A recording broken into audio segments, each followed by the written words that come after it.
Now, for our last segment of our program here, last but not least, we have the county and city certification. And we have Sawrie Becker, who is the Commissioner of Public Advocacy for Erie County, and Jesse Burnette, who is the Director of the Equal Employment Opportunity Division. Come on up, guys. Thank you.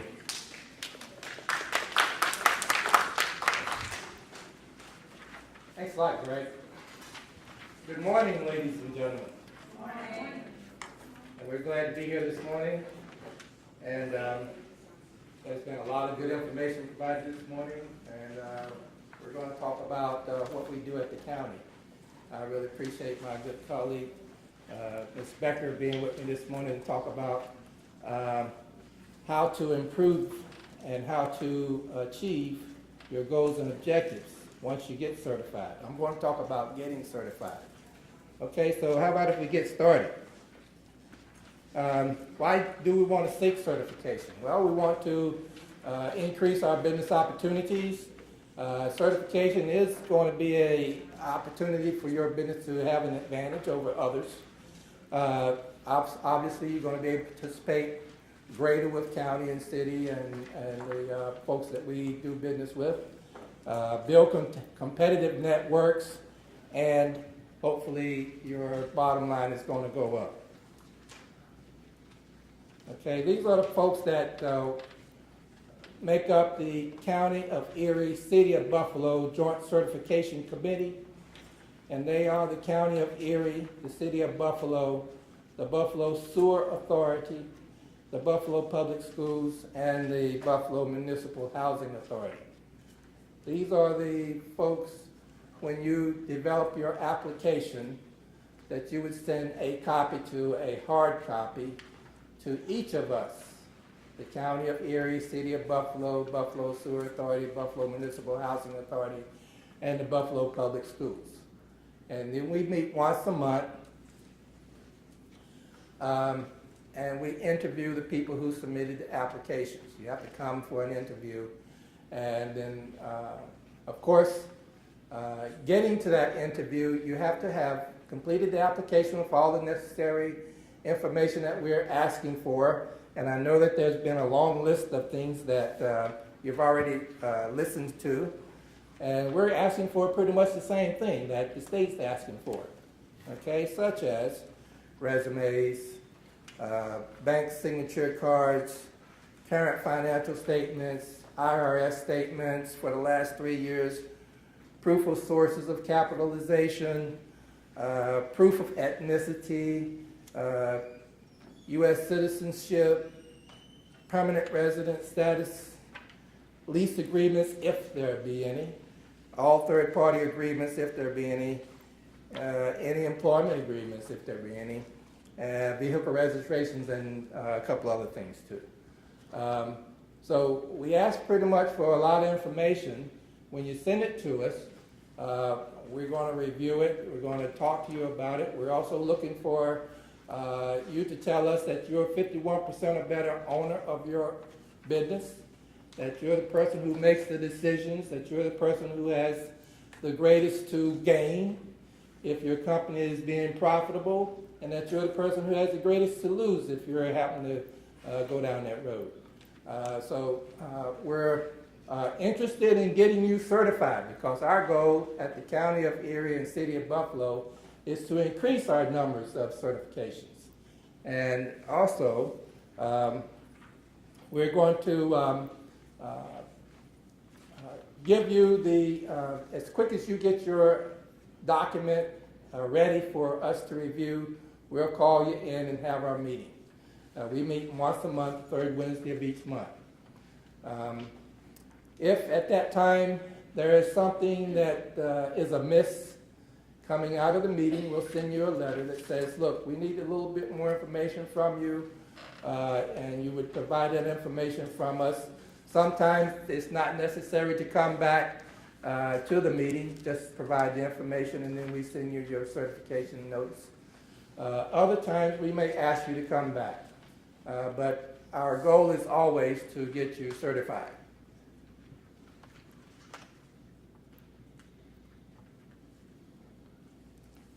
Okay, So up next is Ms. Sawrie Becker. Hopefully I'm not too long-winded.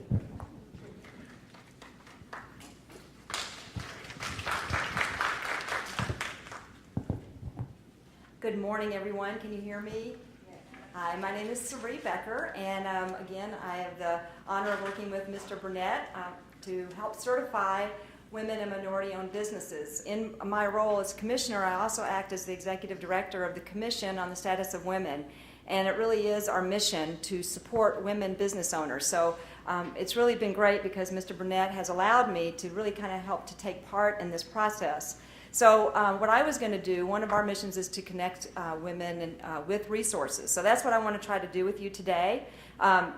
Where to get help. As you're filling out this application, as you can see, we haven't quite caught up with the state yet. We're still, doing the paper. But this is the application. Sometimes it can seem a little bit overwhelming, but it's really not.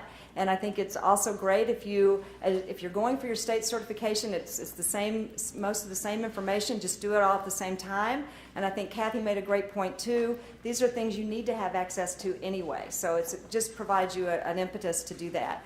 There's lots of resources. The Buffalo State College Small Business Development Center, they provide help and assistance. And also at Medaille College, they have an entrepreneurial assistance program. They actually have a coordinator there who I'm sure would be more than happy to help you. The Women's Business Center, they're always there to help. And if they can't help you, they'll connect you with someone who can. And then just at Erie County itself, please feel free to call our offices. There's both phone numbers for the Equal Employment Opportunity as well as my phone number. I am more than happy at any time to help you as you're filling out your application. The next thing that Mr. Burnette had asked me to give a little bit of insight to is what kind of happens actually at this meeting with the Joint Certification Committee. Sometimes it might feel a little bit intimidating, and you know what? The purpose of this, it's really, we do a little bit more question one-on-one than the state because we're really trying to make sure to protect and make sure that women and minority businesses actually have the advantages that we seek for them. And so that's the role of this committee, is to just make sure and ask questions and also make sure that you're not taken advantage of in any way. So sometimes when you come in that room, it may seem a little intimidating. That's why I like to be there. And again, thank you, Mr. Burnette, for letting me to be there. I'm not a voting member, but I just like to be there because sometimes it's just a friendly face, someone just to support you through that process, and and just also listen in and see what's being said. The most important thing is do bring a copy of what you've already completed. Hopefully make sure that all of the members already have the information, and you do need to take it, mail it, or deliver it by hand. Just make sure that they're in there. Also, again, just can't reiterate enough how important it is for you just to be able to provide documentation and to articulate that yes, you do own 51% of this and that you do make the day-to-day decisions. And sometimes the questions that they ask will really try to make sure that you really do. If you do, own a scaffolding company, they're going to ask you very specific questions to find out if you really, how much knowledge and information you have about that. So those are the kinds of things that you really just need to be prepared. And you know what? If you are who you say you are and you do what you say you do, you won't have any problems at all. If there's any kind of information that you're missing, as Mr. Burnette said, they'll just say, make sure you get this to us, and once that's complete, then you should be just fine. So that also means just providing documentation about, make sure you do have any licenses, any insurance certificates, bond things that you need, that your area of business says that you need to have. If you're a contractor, you need to make sure that you show the licenses, for there's different levels that there are. So you just really need to be able to prove it. Also, be able to prove that you have been in business for a year. And a lot of times they're going to look for what kind of business have you been getting? Do you have some accounts? Because it's not really for someone who's kind of fledgling. It is for a company who has a little bit of a footing, and they just need this extra help to get up to the next thing. So those are just some little tips for that meeting. These are some frequently asked questions, and as Mr. Burnette said, I think that it actually can be better than the one thing that we are good about is as soon as you get your application in, because we do meet once a month, If you get it in, this week and we meet next week, you could possibly be on that interview schedule, and then the decision is usually made that day, and you should be up and ready. And your name will be put on the website for anyone who's seeking businesses such as yourself. How much does it cost? Well, it's free, and that is a really great reason for you to do this, because you don't have to pay for anything, and it is just another tool for you to be successful. How many years? Again, 1 year, and make sure that you can provide some documentation that you have been in business and that you do have some secured business. And then just one final place of how can you increase your business. A lot of times people will ask, well, once I get this, then how does it really help me? And so, some of the things that we've discovered in our experience that helps, and it really is up to you. It's in your hands. We unfortunately don't have a system yet that the state does. It's going to keep you updated. You're going to have to kind of do your own work. So every week or every 2 weeks, check out these websites. Erie County, I was on there. It's on the bottom right-hand side. You can see the links are already there that tell you there's requests for proposals, new formal bids. Different departments have their things that are going on. The City of Buffalo, theirs is on the far left-hand side under Other Resources, City of Buffalo formal bids. Then check the newspapers. There's nothing like the good old, basic newspaper. In the Buffalo News, it's under the classified section, under bids and proposals. The Challenger, community news, and I have one here today. You can look in there and you'll actually see, and a lot of times in the request for proposals, they actually reach out to, if you are a minority or a woman-owned business, we want you to apply. And then the B newspapers, all of them, the Amherst, Clarence, all those different areas, it's under their public notices section. So be sure and just check those on a very regular basis. Just make it part of your business plan to do this. And then finally, you can come up to the Rath Building and visit with all of us. We'd love to see you. But there's actually what's called a bid tray, and that contains a lot of the bids that we have locally in Erie County. So, there are places to go and things to do for you. And Mr. Burnette, did you want to take us out with this? Thank you, Ms. Becker. Being successful, you're all already on your way to success even greater because you're here today and you're getting this great information from all of these entities. But make your business responsive and responsible is one idea. Be timely in your process is another. Have competitive pricing. Have a great product too. And all the licenses, proper licenses, registrations, insurances, and all that's going to be necessary. Marketing your business. That's a job that is a continuous effort. And if you're a person who is a sole proprietor, then you're like the man, and I always talk about, and I usually date myself when I do this, talk about the guy that used to be on the Ed Sullivan Show who was spinning the tops, and you guys missed it. And he couldn't keep them all going at the same time, but he was trying. And then, but marketing your business is a really important top to keep going. And then researching opportunities continuously. That's also a part of marketing. But researching continuously. One of the things that I wanted to mention too that Ms.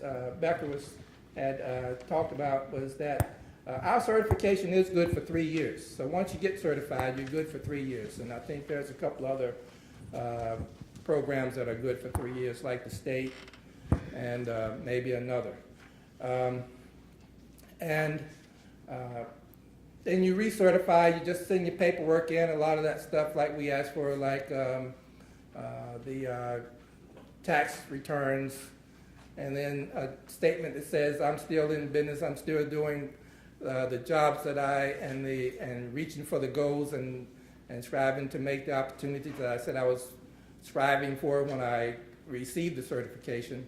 And that's pretty much what we look for. And when we look at recertifying, that you're still in business and that you're still the person who has 51% or better ownership and you're still in control.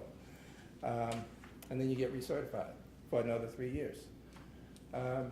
If there are some times where changes happen in your business, and sometimes that do come about, then please let us know so we can make the appropriate adjustments, okay? And then I won't get long-winded again. I'll just go ahead and see if there's anything else. Yeah, our contact information, okay? And there's the cards. I have some cards over there, my cards. And Ms. Becker has some handouts of this presentation. But if you want more of this presentation, I'm sure that Ms. Sarah will be able to email it to you if you give her your email address. Thank you very much, everybody. We had a great time today.